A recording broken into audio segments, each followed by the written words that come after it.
Let us begin this Monday afternoon with the rest of the world's efforts to bring back North Korea to the negotiations table.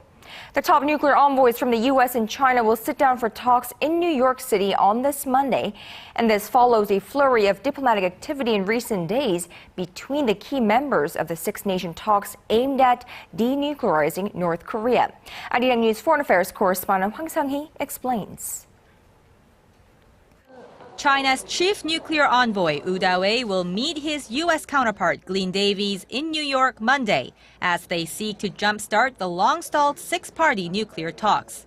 During the meeting, the United States is expected to urge China to pressure North Korea to not conduct a fourth nuclear test.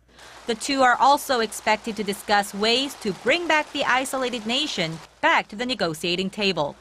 Wu is expected to debrief Davies on the results of his visit to Pyongyang last month, stepping up his efforts to resume the six-party talks. The multilateral denuclearization dialogue involving the two Koreas, the U.S., China, Japan, and Russia, has been stalled since late 2008. But with Seoul, Washington, Beijing, and Tokyo engaging in a flurry of diplomatic activity last week, anticipation about a possible resumption of the talks is growing. Ahead of his trip to Washington, the Chinese diplomat met with South Korean chief nuclear negotiator Hwang Sung-hee in Beijing.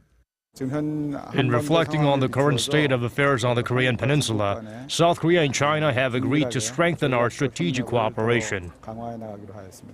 The U.S. State Department said Saturday local time that the ball is in North Korea's court, adding the North must take the necessary steps to return to dialogue. Some experts say the current confrontational state may come to an end once Seoul and Washington wrap up their annual joint military drills on April 18th. But others warn of another round of provocations by Pyongyang ahead of U.S. President Barack Obama's visit to Seoul and Tokyo at the end of this month. Hwang Sung-hee, Arirang News.